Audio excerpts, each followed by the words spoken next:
Oui, je pense que je l'ai déjà demandé depuis longtemps au Seigneur que quand ça me vient comme ça, il faut qu'il me réveille. Donc il y a des fois, ça vient dans le rêve, et il y a des fois je me réveille, et là je dis il faut que je le note. Et que je le chante aussi. Parce que quand je le note, après j'ai plus le son. Je ne sais plus comment je l'ai chanté. Donc je le chante directement comme il y a maintenant. Avant je faisais sur la radio cassette, les anciennes cassettes, je l'ai encore à la maison. Soit je fais dedans, soit je fais sur mon portable. Et il y a deux fois, c'est quand je marche. Tu t'enregistres avec ta voix ou... Quand je marche, j'entends une parole. Parce que Quelqu'un vient de parler. Quand on marche, ça donne un rythme. Oui, et après ça donne Ouais. Ah, je dis, tiens. Et puis moi, sur ce que la personne vient de dire, une phrase, air chaud, par exemple. Radio air chaud. Oui.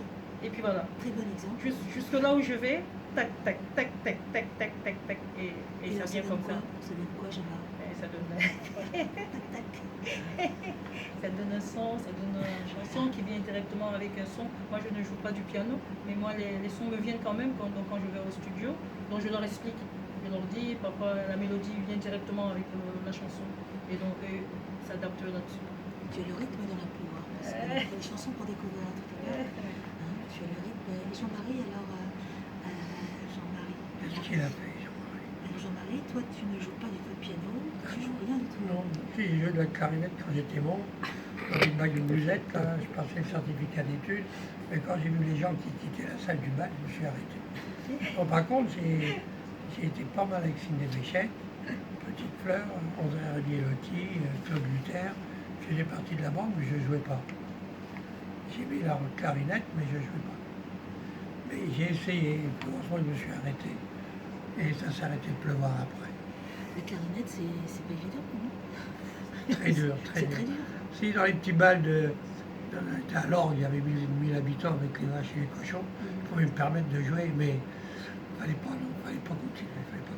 Non, mais si t'avais joué de la clarinette comme tu fais des films, tu aurais fait des films clairs et nets. Mais j'aime tellement la musique que j'ai essayé. Bravo, Yves, on peut applaudir. Mais non, mais... Non, il aurait joué du trombone, j'étais en découverte. Ouais. J'aurais bien voulu continuer la musique, mais je ne pouvais pas. J'ai perdu ma mère à 1 an, mon père à 12 ans, j'étais tout seul. Il fallait que je vive, c'est tout. Donc j'avais mes études à faire, donc j'avais pas le temps pour faire de la musique. Mais j'avais le temps pour écrire. Et j'ai écrit des bouquins pour des copains, ça a marché. Après, je ne peux pas les citer. Après, j'ai écrit mes scénarios. Combien de temps tu mets pour écrire un scénario, par exemple? Ben, si c'est pour toi, j'essaie de prendre le plus longtemps possible. Mais si tu as l'idée, tu crois en toi, il faut 1 mois maximum. Tu peux l'écrire. Moi, j'écris des bouquins pour un copain. Bon, d'abord, il m'envoyait quelques pages, il me dit j'ai écrivé 100 pages, 120 pages, en 10 jours, 10-15 jours. Mais pour écrire un bon bouquin, ça peut durer 1 an, tu reviens dessus. J'ai un scénario qui s'appelle La Moisson Sauvage. Ça fait 20 ans que je veux faire ce film sur le massacre du village de Maillet qui s'est passé à côté de chez moi pendant la guerre. J'ai toujours pas fait le film. Parce qu'en France, si tu fais un film français, tu n'as pas un petit peu d'argent pour faire un téléfilm, mais tu vends la Belgique, la Suisse et peut-être l'Espagne si tu es chanceux. Mais si tu fais un film en américain, comme j'ai fait 9 ans aux États-Unis, tu vends le film au monde entier. Tu sais qu'on a des projets ensemble, justement. Ouais, on va le faire, On a des projets. Parce que tu as ma parole, c'est une parole de paysan, donc tu vas le faire. Et ces projets, on en parlera à Arnaud aussi. C'est une idée, mais on n'en parle pas ce soir, parce que c'est pas fait. Il a voulu parler de quelque chose que fait, quand on le fait, on peut parler. Tout à fait.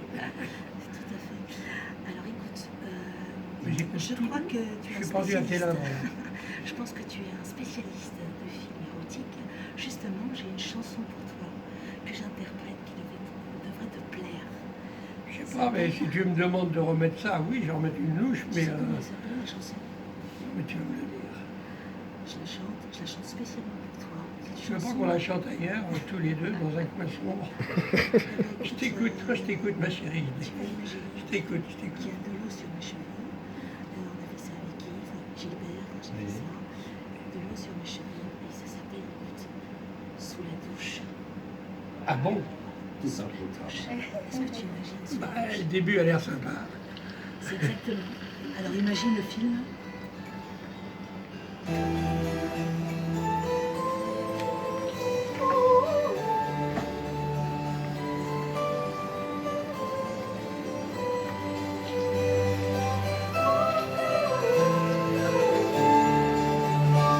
Sous la douche, je me douche partout.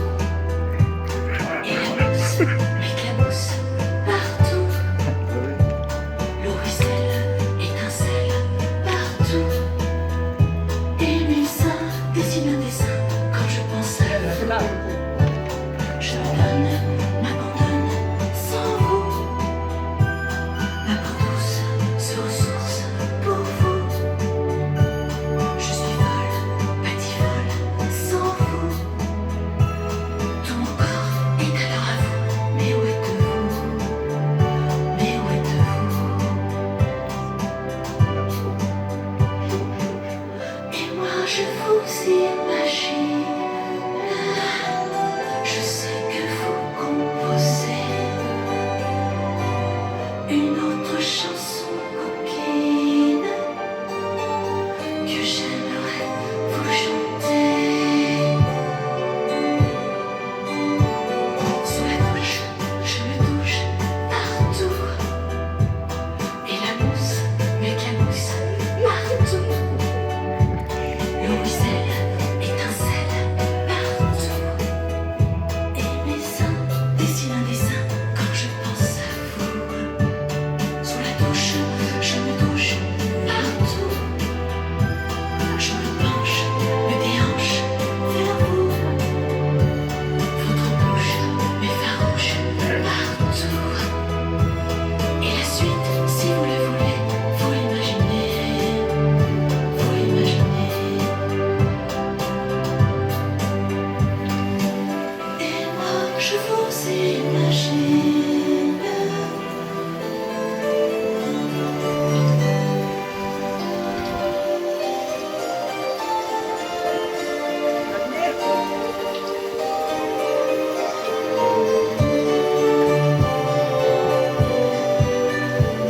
Sous la douche, je me douche partout. Je me penche, me déhanche vers vous. Votre bouche m'effarouche partout. Et la suite, si vous le voulez, faut l'imaginer. Faut l'imaginer. Sous la douche, je me douche partout. Je me penche, me déhanche vers vous. Votre bouche m'effarouche partout. Et la suite, si vous le voulez, vous l'imaginez. Avec volupté.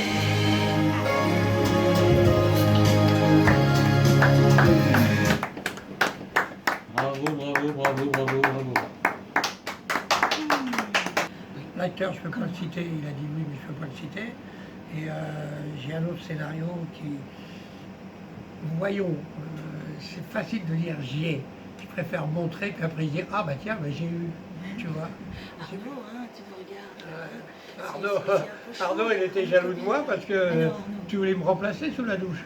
Ah bah oui, je te tout de suite. Mais comme il faisait un peu chaud, justement, je me suis dit, la douche, ça fait du bien. Oui, mais un peu entraîne le beaucoup, tu vois. Après, il faut fournir.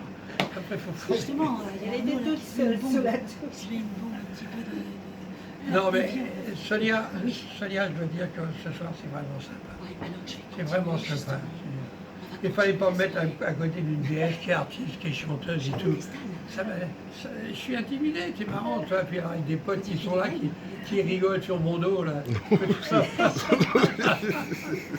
Non, c'est vraiment sympa. Attendez. Salut l'homme. Salut l'homme. Tu vois tous les C'est un peu ingrédients. n'importe comment, on est rien, on est nuls, quoi. Hein? Jean-Michel. Non, Jean-Marie. tu vois, Alors, Jean-Michel, excuse-moi, prends la relève, parce que ça m'arrange. On a tous les ingrédients pour faire un super film ce soir. Bah, en théorie, oui. Le scénario. Voilà. Alors, La chanson, c'est bien, mais le scénario, c'est ce qu'il y a de mieux. Avec le scénario, tu trouves de l'argent. Avec la chanson, tu peux en trouver si tu fais des succès mondiaux comme notre ami en face. Mais le scénario passe avant tout. Tu vas voir un agent aux États-Unis, il lit l'histoire, il dit maintenant, vous rentrez chez vous, je m'occupe de tout.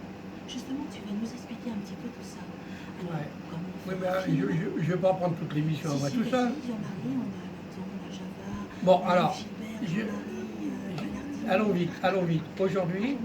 Aujourd'hui, il y a plein de gens sur les trottoirs à Cannes, comme je te l'ai dit tout à l'heure, qui veulent avec un scénario. Bon, bref. Si tu as vraiment une histoire dans laquelle tu crois, comme toi quand tu fais une chanson, laquelle tu crois, une musique en laquelle tu crois, tu l'écris avant de dire j'ai un scénario pour toi. Et tu vois ce que les gens en pensent. D'abord, tu déposes les droits d'auteur, bien entendu, dans le monde entier. Et tu vois ce que les gens en pensent. Et tu tiens compte de certaines gens qui sont du métier et qui peuvent te conseiller sur des petites choses. Mais surtout pas empêcher de t'embarquer dans ta ligne générale. Et avec ton scénario, tu vas avoir des acteurs. Tu vas avoir des producteurs. Moi, avec ce que j'ai fait, je perds mon temps. Surtout en France. Ouais, Palardy, film de bain. Bon, mais aux États-Unis, c'est pas comme ça. Tu as un scénario, tu vas avoir un agent. Qui que ce soit, qui que tu sois, qui que ce soit, qui que tu, je te le répète, c'est indispensable de dire à l'agent, je vous donne tous les droits. Tous les droits de casting, d'achat de mon scénario, de distribution du film, de décor, tout, je vous donne tous les droits. Et là, l'agent, s'il aime ton histoire, t'es sauvé. Aux États-Unis, t'es sauvé. J'ai vécu 9 ans là-bas, t'es sauvé. Parce que l'agent, il va appeler, c'est les gens qu'il a dans sa troupe, d'abord il va appeler une banque. La banque va dire, ça c'est un scénario série D, je vous donne tant. Cash. La banque, c'est un scénario, c'est comme si tu avais un terrain en France pour construire une maison. Hein. Donc, la banque va te dire, maintenant si l'agent dit, oui mais j'ai un tel qui aime le scénario. Ah bon, alors moi je vous donne tant. Et après, si tu es un des majors, ne répond pas, tu n'as plus de problème. Tu es le roi. Et souvent, on te dit, va passer, on va faire le montage, va passer les vacances à Tahiti à ta place, mais tu n'as pas le droit au montage. Si tu as le droit au montage si tu veux, mais tu n'es pas le patron de ton film. Et tu es tellement content qu'il soit fait, comme le film que j'ai fait avec Caroline ou Anthony Quinn, tu vois. C'était tellement content qu'il soit fait, ton film, ça te donne une certaine notoriété pour qu'après tu ailles voir d'autres agents en disant, ah ben c'est toi, Palardy, et les portes s'ouvrent plus facilement. Mais sans scénario, tu es à la rue, c'est la galère. Oui, et Jean-Marie, La chance en France d'avoir, certainement, je ne vois pas dans le monde entier une telle chance, d'avoir de l'argent qui vient d'un peu partout, au Centre national du cinéma. Seulement, tu écris un scénario pour demander l'aide à l'écriture. Si ça ne marche pas, tu laisses tomber. Si la première écriture ça marche, tu vas à la deuxième écriture. Si ça marche, ils vont peut-être te donner de l'aide à l'avancement. Mais du cash, hein, entre 300 000 à 400 000 euros. Et si tu as de l'aide à l'avancement, là tu vas peut-être trouver pas des coproducteurs, mais des gens qui connaissent les producteurs et qui disent, nous, avec cet argent, on peut mettre plus. Alors c'est assez compliqué, tu vas voir les télés, tu vas voir les... C'est assez compliqué en France. Mais il faut être obstiné, têtu et volontaire, tu vois, en France, il faut insister. Et après, si tu as la chance d'avoir l'aide à la production, tu es sauvé. Parce que généralement, dans les budgets, on met 4-5 millions, le film coûte 1,5 million, mais l'aide à la production va te donner 1,5 million, tu vois. Bon, ils vont se rembourser en priorité au CNC. Mais avec ça, tu fais ton film. Si tu as réussi un, tu es sauvé à vie. Mais moi, on m'a proposé de faire des films dans le temps. J'étais un peu bête, j'étais aux États-Unis à l'année, et j'ai refusé. Peut-être j'ai eu tort. Hein, je me retrouve dans les circonstances aujourd'hui que j'apprécie pas tellement, mais je suis têtu et je continue. Mais au CNC, si tu rentres dans le créneau du CNC, tu es sauvé. Si tu rentres dans ce qu'ils aiment, le problème c'est savoir ce qu'ils aiment. Sur 340 films qui ont été faits grâce au CNC, ça on peut le dire, il n'y a que 130 qui sont sortis. comment tu sais Ça c'est pas l'ardi. Mais ce qui veut dire que les autres ont fait des films, mais grâce au CNC, les techniciens et les comédiens ont vécu parce qu'ils ont été payés. Et grâce aux intermittents du spectacle, ils ont pu survivre pendant 7 mois, si tu veux. Peut-être qu'un jour, les films sortiront, mais je peux te dire que sur 300 films, il y en a que la moitié qui sortent. Et maintenant, ils sortent sur les écrans parce que tu es obligé de passer par les écrans si tu veux aider à la production. Mais tu as la plupart qui restent, et ça je peux le dire, c'est pas gentil, qui restent 3 semaines, 1 mois, parce qu'il est copain avec le propriétaire des salles, et sinon il reste 15 jours, il dégage, il va à la télé tout de suite, parce que c'est la télé qui finance tout ça. Beaucoup de copinage. Que du copinage. Que du copinage. Alors toi, tu arrives avec ton scénario, avec douche-moule et puis douche-moule, ben, ça ne les intéresse pas. Alors ce que tu fais, vulgairement, tu les envoies chier. Tu fais un tête, oui, tu fais un tête parce que